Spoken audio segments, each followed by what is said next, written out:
St. Lucia, this is Open Mike, and we're now back to the second segment of our program.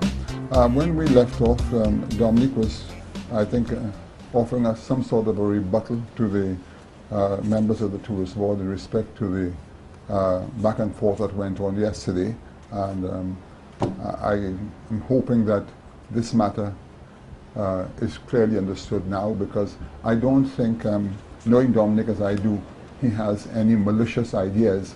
He was just merely advising the nation, as especially a minister in waiting, of the situation, because we have to learn to work together in this country, and if something is going wrong, it's better to nip it in the bud than wait till it gets out of hand and then try to redress it.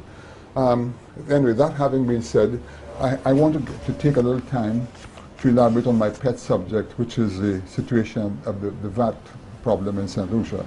I had a meeting yesterday with a very well-known businessman, unsuccessful businessman on the island, and he said to me, you know, Mr. Chancellor, if the economy goes on at the rate it's moving, in the next 5 years, it would not be worth our while to remain in business. And I said to him, well, why? He said, well, you know, that VAT situation has destroyed the economy. Now, it was interesting to hear that from a successful business person, because I myself have had my ideas about the VAT for a longest while. And you know, I have spoken and spoken about that VAT situation. But I want to make one more attempt to drive home to St. Lucia and the powers that be the situation with the VAT. Let me try and analyze it for those not wanting to listen. If you have an oil well and you're pumping oil, that's where you get your revenue from. In St. Lucia, we have several oil wells. The oil wells are the business people that turn over business to make it happen by way of employment and taxation. If those business persons start to fail, as they have failed already, what does it tell? It boils down to you blocking off the oil well. So when a business person fails, that is regarded as an oil well that has been cut off. So the revenue from that oil well dies. And in the process of it dying, it will take down many other businesses and people. Let me say something, St. Lucia.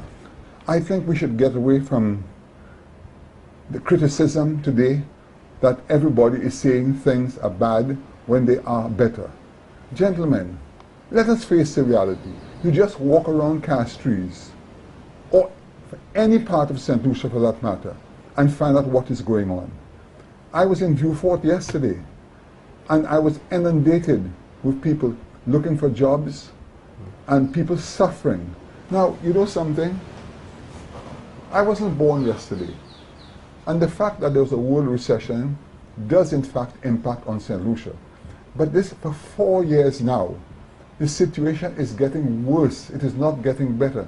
We have to understand that it cannot continue as it is, because something is going to give. Now, I'm not one here today to say clearly that because of the economic situation, we have all that crime. Crime has always been in St. Lucia, okay? But the levels of crime is what we have to deal with. When you see ordinary people, this morning around 7 o'clock, I had a visit from a gentleman who has worked for me for a number of years, who's been quite successful. And when I listened to his side of the story, it was heartbreaking. Every time we say those things, they put me on television and call me a liar, but it is going to come home to roost. There's something called constructive criticism, and we must, as a nation, listen to people who are talking. I have no benefit by going out and saying things are bad, regardless of the fact that my son is in politics. That's besides the point.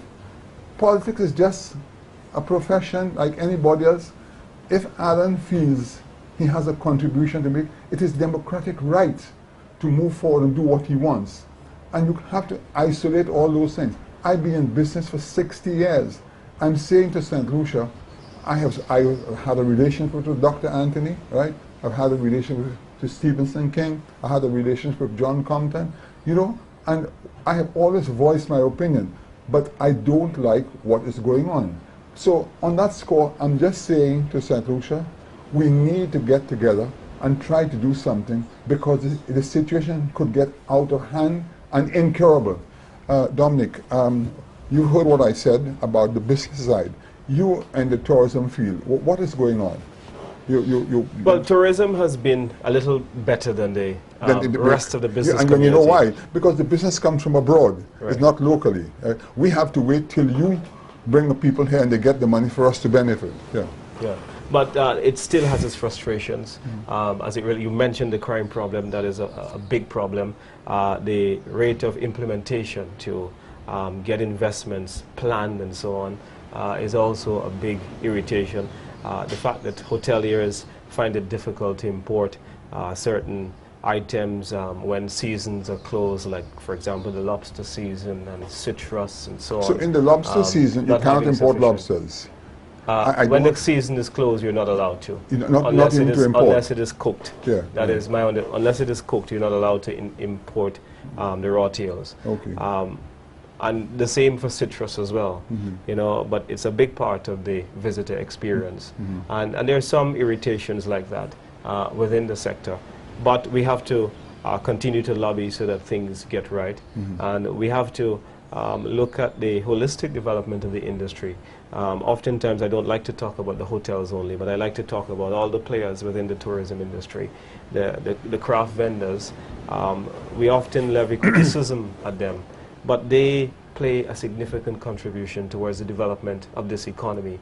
Could you imagine if they didn't have the courage to go and start their businesses, to buy their products and to sell them? Yeah. But what they do need is a bit of help in merchandising, in marketing, in association, and in a number of different things, so that they can do a much better job.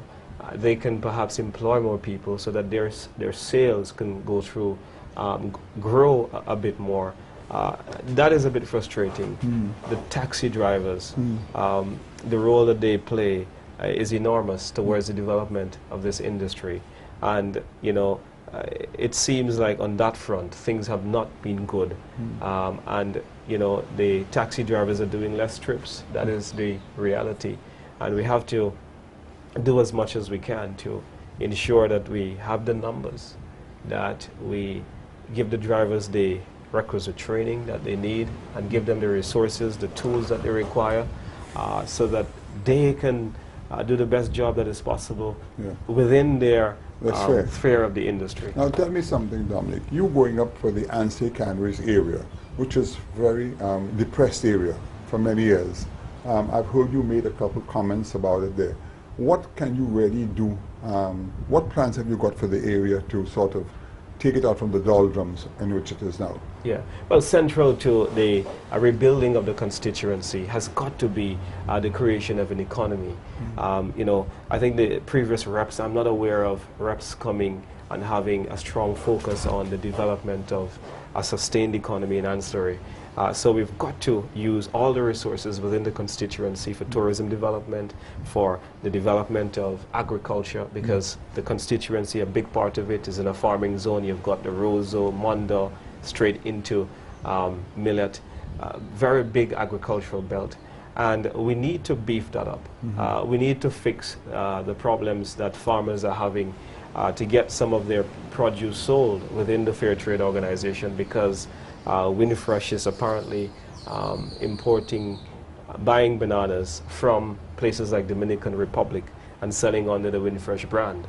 But Winfresh represents the interests of farmers within the Windward Islands. So we've got to get this priority right, so that farmers can do a lot better. We've got to find the good farmers, and we've got to support them. There's a guy called Christopher Cox who does an amazing job. He's like a model farm in St. Lucia, and he is an idea of what farming can become. So agriculture linking with tourism, and also limited banana exports, not as much as we did when bananas were in the glory days, will play a pivotal role.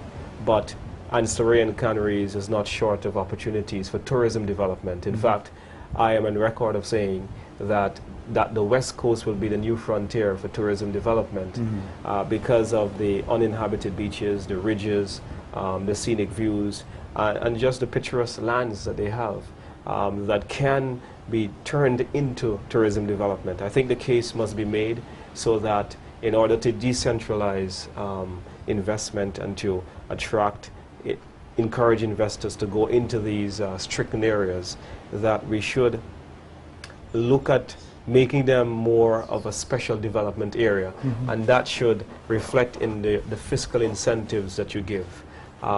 In the American Citizen by Investment program, they actually have, in rural areas that are underdeveloped, they actually have a special taxation policy so that investors would be attracted to going to develop those areas. So it's a case to be made so that we can spike the investment. The opportunity exists as well for us to review the constituency development fund and how that is spent. You know, it's shocking that, you know, I think the Taiwanese give somewhere in the region of 38 million, and that is a very hefty figure. And if we use this properly, I think we can get a lot more out of it. What we have done is to disperse the Taiwanese development projects in a very fragmented way. So I will say, okay, Michael, you go and build a footpath, and, you know, Junior, you go build a drain, and James, you go build a track to someone's house. But we've never looked at or explored the potential of saying, let's build a call center and try to get a call center investor to come and create more long-term jobs and give the economy an immediate spike. Boost, So all of a sudden, all of the hundreds of young people that are unemployed can be trained and put into jobs.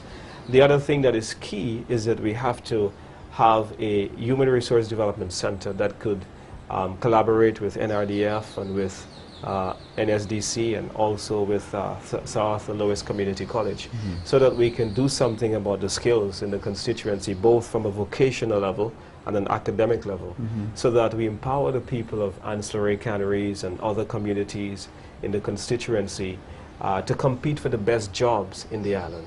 And we have to fix the roads as well so that they have access to the central commercial hubs in the north of the island. The roads are in a deplorable state. In the Ansi area. That's right. The roads are a reflection that the constituency is a forgotten constituency. They've been neglected. Yes, forsaken. And, you know, in the last 20 years, the Labour Party administration actually held the seat and the government for 15 out of those years. And if I had to lay the blame, it's only fair that it is laid at the feet of the government that was responsible for the development of the constituency for most of the 75% of the period of its recent history, and that is a fact. So we have to now give the people hope. We have to inspire them. We need to make them believe that they can do it. And we need to end this neglect and this unforsaken and underdeveloped state. They're playing fields that are in a deplorable state, but a lot of sporting talent that could be harnessed for export overseas, and as well to enhance the pride of St. Lucia, to play and represent the national team in greater numbers and valor than, you know, there is representation from ancillary now.